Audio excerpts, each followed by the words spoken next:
ada air bersih merupakan kebutuhan dasar rumah tangga, industri, dan juga pertanian. Nah, yang kedua, air laut itu memiliki 97% air tawar dan 3% yang digunakan untuk memenuhi kebutuhan manusia. Yang ketiga, jumlah air yang semakin sedikit, namun kebutuhan manusia yang tidak terbatas adalah salah satu terjadinya krisis air bersih di dunia.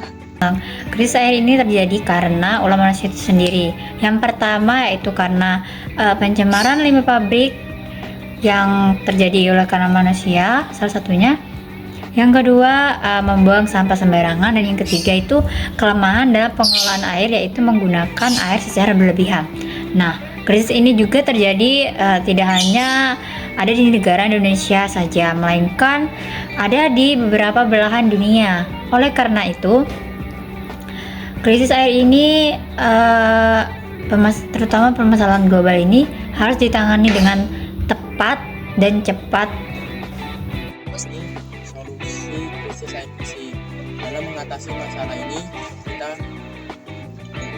dapat menggunakan kimia hijau, yaitu untuk meminimalisir limbah industri dan limbah rumah tangga. Nah, salah satunya solusi yang dapat dilakukan dengan melakukan filtrasi air. Filtrasi air ini menggunakan senyawa zat kimia yaitu zeolit. Zeolit sering disebut juga dengan molecular sieve atau molecular mesh.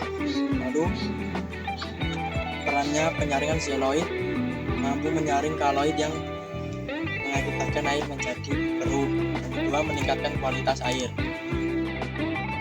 Cara kerja dari filtrasi air. Yang pertama itu ada wadah pertama. Wadah pertama itu untuk menampung air yang sudah tercemar. Kemudian dia dialirkan pada wadah kedua yang terdapat spons dan zeolit.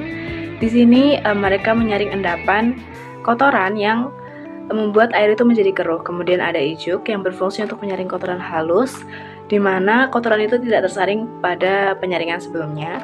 Kemudian terdapat kerikil. Di sini dia berfungsi sebagai bahan penyaring dan aerasi oksigen. Karena filtrasi wadah-wadah kedua belum maksimal, maka kita akan melakukan 2 kali filtrasi. Air filtrasi pada wadah kedua akan dialirkan pada wadah ketiga yang isinya hanya spons, zeolit, dan kerikil, bertujuan untuk memaksimalkan filtrasi air. Setelah melalui wadah ketiga, maka air sudah dapat digunakan. Itu akan dialirkan pada wadah keempat. Yang dapat kita lakukan menggunakan air dengan secukupnya, tidak membuang sampah pada aliran air, dan yang ketiga itu mengurangi limbah seperti penggunaan deterjen. Lalu kesimpulan dapat kita ambil pada presentasi kali ini yaitu krisis air bersih ini menimbulkan kecemasan pada setiap negara pastinya.